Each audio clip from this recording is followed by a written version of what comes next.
હઈ રામે રામ ડાયરા ને તો હવે આ એક મસ્ત મજાનું તળાવ છે. તો આ તળાવમાં આપણે નાહીએ બરોબર, પણ તરતા આવડતું હોય ને તો નવાય. બાકી 10 વર્ષ પહેલાં અમે નાવા ગયા હતા. વિડીયો આખો સાંભળજો એટલે તમને એમ થાય કે નહીં છે સાચું હોય તો કોમેન્ટ કરજો અને સબસ્ક્રાઈબ કરજો. તો 10 વર્ષ પહેલાં અમે નાહવા ગયા કારખાને હીરા ઘણા હતા, એટલે દિહોરથી કારીગર, પછી વરલના તળાવમાં નાહવા ગયા. પછી 8 જણા અને હું 9, એ બધાને તરતા આવડતું હતું એટલે મસ્ત મજાના બધા ધુબકા મારતા હતા. હો, બધા ધુબકા મારતા હતા ને હું કાંઠે બેઠો બેઠો નાહતો હતો. તો મારો ભાઈબંધ વિજય કે મને કે તને અંદર કુંડી છે ના એટલું પાણી, તો મને કે એના કુંડી ઉપર તને લઈ જાવ. એ કે મારે આવવું નથી, મને તરતા આવડતું નથી. મને કે નહીં, કે ના કુંડી સુધી તને લઈ જાવો છે અને તારે કે મારો ખંભો પકડવાનો, બીજું કાંઈ નહીં. કહો ના ના કે નહીં. કે તે પછી મને એમ થયું કે જઈએ એમ.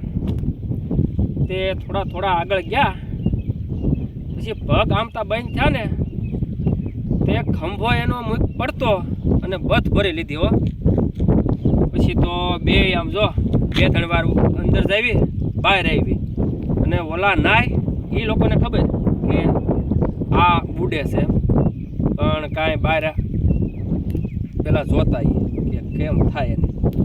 તે લગભગ 2-3 વાર એને ડૂબતા જોયા.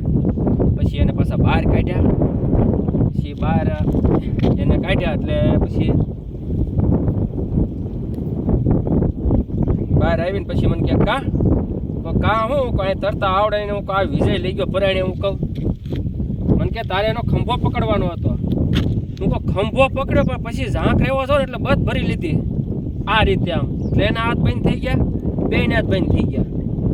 એટલે દેદુનું નિયમ લઈ લીધું, કોઈ દે ઊંડા પાણીમાં નાહવાનું નહીં. અને તરતા આવડતો હોય એને તો આપણે શોખ તો થાય જ તે, બીજા નાતા હોય એટલે આપણે એમ થાય કે ચાલો આપણે તે ધુબકા મારીએ, પણ આપણે તરતા આવડે નહીં. એટલે મિત્રો, તરતા આવડતો હોય તો નાહવું, અને બાકી તરતા ન આવડતો હોય તો કાંઠે બેઠા બેઠા નાહવું.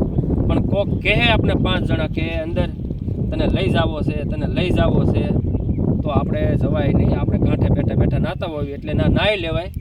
નાય મજા આવશે નાહવાની, તરતા નહીં આવડતું હોય તો.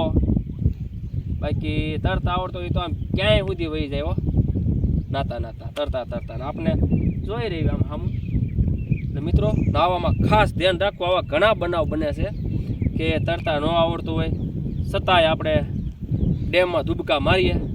એટલે મિત્રો ખાસ ધ્યાન રાખજો.